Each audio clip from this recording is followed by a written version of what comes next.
mina ma South African ngiyalizwa lithi hey amaZimbabwe asebenzela imali encane, hey amaZimbabwe afike emsebenzini esebenzela imali encane ma South African. Kodwa ungitshela ukuthi iliphi South African eliyakhe njengeZimbabwe? Ngicelani ukubuza.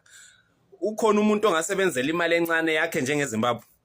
Phela amaZimbabwe almost amaningi banezindlu bayakhile, akula muntu othiwa uhlala emkhukhwini, akula muntu othiwa ufuka ungene eKhothama. So ama-South African ayakhile wambalwa nje khona la.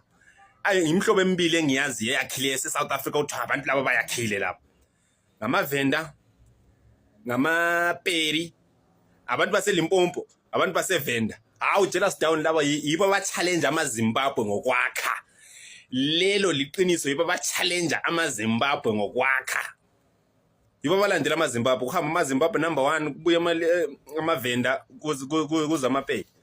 Bayakhile. Kodwa almost abaningi lapha eSouth Africa bathi hey amaZimbabwe asithathele umsebenzi, amaZimbabwe afike emsebenzini esebenzela imali encane iyamenzelana umuntu. Yiliphi iZimbabwe leke lasebenzela imali encane eSouth Africa lisiya yakhe ekhaya?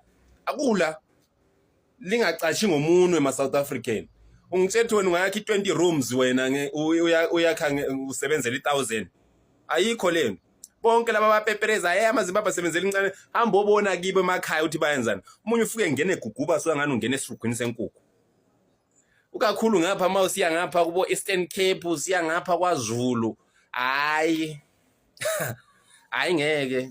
Uyazi ufika izindlu zakhona so ngane kunye kuyabhabhayisa, ngane kunye kufuna ukuwa, angane hayi alike zama ukwakha khona ngani baphaphama manje ngapha kwaZulu, ngani khona baqala ngani bafuna ukwakha ngoba khona bebona manje.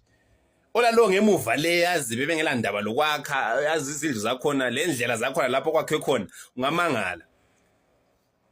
Kodwa uzabe sola amaZimbabwe uthi hayi amaZimbabwe hayi wathi asebenzela imali encane. Ungayakha njengeZimbabwe wena. Izindlu zeZimbabwe ngazibona. Ungayakha njengeZimbabwe. Buza abantu baseLimpopo, buza abantu basevenda, bazokutshela ngendlela kwakhiwa ngakhona eZimbabwe. Ende labo futhi abantu baseLimpopo laba sevenda bayakhile Jealous Down, amfuna ukubadlela amona. Keep it up Limpopo, Venda. Aye. Keep it up.